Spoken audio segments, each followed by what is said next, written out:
అది 10 సంవత్సరాలలో చేయండి కాంగ్రెస్ పార్టీ 2 సంవత్సరాలలో ఆల్మోస్ట్ ఆల్ చేసి చూపించింది.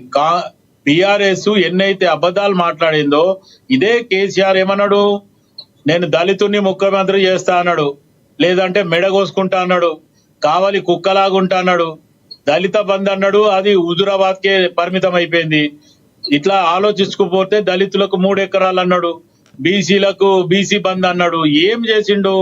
ఒక ఆయన చేసిన దాంట్లో ఒక కళ్యాణ లక్ష్మి ఒకటి, అది కూడా వాళ్ళ దాంట్లో. ఇప్పుడు వాళ్ళు చెప్పిన ఇది ఒక్కటి వదిలేస్తే మిగతా అన్ని కూడా స్కామ్లే. ఈవెన్ సీఎం రిలీఫ్ ఫండ్ లో కూడా స్కామ్లు చేసి ఇదే హరీష్ రావు ఓఎస్డీ కో హరీష్ రావు అకౌంట్ కో మళ్ళీ వాపస్ పోయాను అనేది కూడా మన టాపిక్ లో శివకుమార్ లాల్ గారు రామ్మోహన్ గారు ఎప్పుడు అది అంటారు. ఈ కార్ రేవ్ తీసుకో, ఇవన్నీ కూడా టిఆర్ఎస్ బీఆర్ఎస్ 10 సంవత్సరాల తెలంగాణని ఎంత అప్పుల రాష్ట్రం చేసింది. మిగులు బడ్జెట్ రాష్ట్రాన్ని అప్పుల రాష్ట్రం చేసి ఈ రోజు ఒక నిమిషం రామోహన్ భాయ్, ఏదైతే బీఆర్ఎస్ చేసిన అప్పుకి 70,000 కోట్ల రూపాయలు ఈ రోజు సంవత్సరానికి కడుతుంది కాంగ్రెస్ పార్టీ. ఈ అప్పు ఎవరు చేసి పెట్టిండ్రు? ఈ అప్పు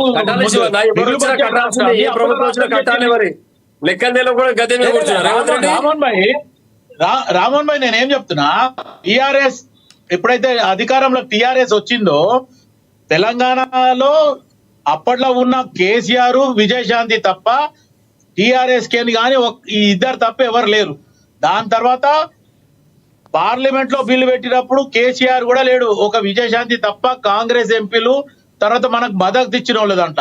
దాంట్లో 3 ఎవరు, మీరా కుమార్ గారు, తర్వాత సుష్మా స్వరాజ్ గారు, సోనియా గాంధీ గారు. ఖచ్చితంగా తెలంగాణలో యువకులు మరణిస్తున్నారు, చనిపోతున్నారు, మీరు చావద్దు బిడ్డ, నేను ఖచ్చితంగా తెలంగాణ ఇస్తా అని చెప్పి ఈరోజు తెలంగాణ ఇవ్వడం జరిగింది. తెలంగాణ ఇచ్చిన తర్వాత సోనియా గాంధీ ఫ్యామిలీ దగ్గరికి వెళ్ళి ఖచ్చితంగా ఇదే కేసీఆర్ మోకరిల్లి అందరు పోయి ఇంటిలాదులు పోయి కాలు మొక్కొచ్చారు. ఈ రోజు రామ్మోహన్ భాయ్ కానీ ఇంకా సెకండ్ లైన్ లీడర్షిప్ ఎవరికి ఇది సంబంధం లేదు. కానీ హైదరాబాద్ కి రిటర్న్ వచ్చినాక ఏం చేసిండు? వచ్చే ముందు పార్టీ విలీనం చేయలేము, చెయ్యము, మనమే కొట్లాడతామని చెప్పి టాపిక్ డైవర్ట్ అవుతుంది. 42% రిజర్వేషన్ పైన చెప్పండి మీరు ఇప్పుడు.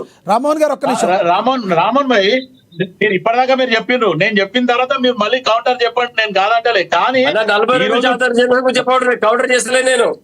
42% చెప్పండి. 40% గురించి కూడా చెప్తా. 42% రిజర్వేషన్ కాంగ్రెస్ పార్టీ ఇస్తా అని చెప్పింది. దాని ప్రక్రియ మొత్తానికి అసెంబ్లీలో బిల్ పెట్టింది. బిల్లుకి మీ బీఆర్ఎస్ వాళ్ళు మద్దతు తెలిపినరు, బీజేపీ వాళ్ళు మద్దతు చెప్పినరు. కానీ అదే బిల్లు పాస్ గవర్నర్ దగ్గర పెండింగ్ ఉంది.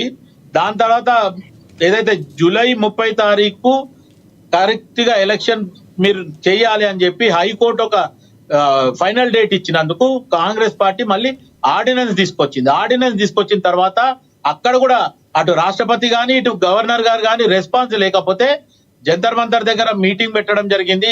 బీసీ కుల సంఘాలని నాయకులని కాంగ్రెస్ పార్టీ ముఖ్యమంత్రి మంత్రులు అందరి పోవడం జరిగింది. అక్కడ ఇండియా కూటమి కూడా మనకు సపోర్ట్ ఏం చేయడం.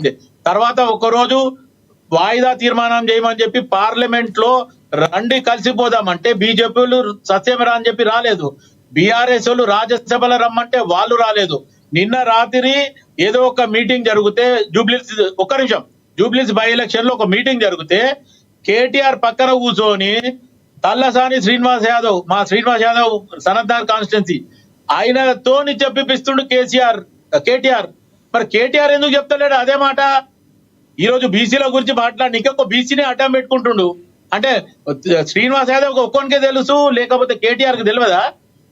కేటీఆర్ నేను పెద్ద మేధావి అంటాడు, నేను షాడో ముఖ్యమంత్రి అయితుండే అంటాడు, నేను అన్ని మా అయ్యా ముఖ్యమంత్రి ఉన్నప్పుడు నేను అన్ని ఏదైతే మంత్రివాళ్ళ గారు నేనే రివ్యూ చేసుకుంటా అంటాడు.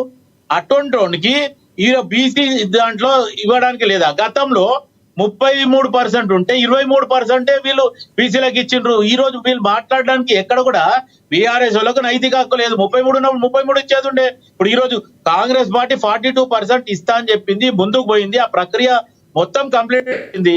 అక్కడ బీజేపీ సస్యమరా అంటుంది. బీజేపీ ఇప్పుడు దొంగ నాటకం ఏం ఆడుతుంది? రాహుల్ గాంధీ గారు ఒకటే మాట అంటుండ్రు, జిస్కి ఇస్సేదారి ఉత్తి భాగ్యదారి అని. ఆ నినాదాన్ని అయితే శివకుమార్ గారు, ఈ రోజు కాదు, yes, శివకుమార్ గారు పార్లమెంట్ ఏదైతే శివకుమార్ గారు ఏదైతే సుప్రీంకోర్టు తీర్పు ఇచ్చిందో తప్పింపజేయడం జరిగింది. శివకుమార్ గారు. దాన్ని ఈ రోజు బీజేపీ హైజాక్ చేసుకొని ఏం చెప్తుంది? ఈ రోజు కులగణన లేకపోతే జనగణన రెండు కూడా 2027 లో చేస్తాం, మేము ఇప్పుడు చెయ్యము అంటుండ్రు. ఇప్పుడు ఏదైతే ఈడబ్ల్యూఎస్ కోటాకి 10% చేయడానికి స్పెషల్ ఆర్డినెన్స్ తీసుకొచ్చినప్పుడు దీన్ని కూడా స్పెషల్ ఆర్డినెన్స్ తీసుకురండి. ఎందుకు Yes, sir. ఎంపీలు శివకుమార్ గారు ఒకసారి మన సబ్జెక్ట్ లోకి వద్దాం. శివకుమార్ గారు ఒకసారి సబ్జెక్ట్లోకి వద్దాం. ఇప్పుడు వచ్చిన సుప్రీంకోర్టు తీర్పుతో ఎటువంటి స్టెప్ తీసుకోకపోతుంది? కేబినెట్ సమావేశంలో ఏం చర్చించబోతున్నారు? మరి హైకోర్టు తీర్పు వచ్చే వరకు ఆగుతారా, లేదంటే ఎన్నికలకు వెళ్ళాలా, ఏంటి ఎటువంటి స్టెప్ తీసుకోబోతుంది కాంగ్రెస్ పార్టీ, కాంగ్రెస్ ప్రభుత్వం?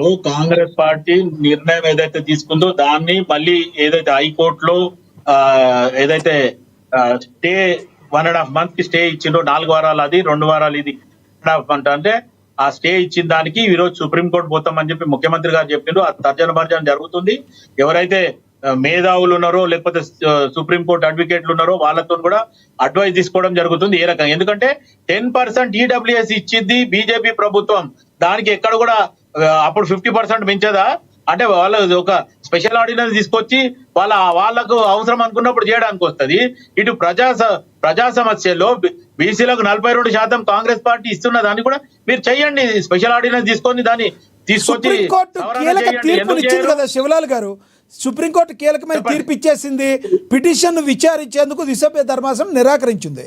ఈ అంశం హైకోర్టులో పెండింగ్ లో ఉంది కాబట్టి విచారణ స్వీకరించలేమని స్పష్టం చేసింది. స్థానిక సంస్థల ఎన్నికల్లో బీసీలకు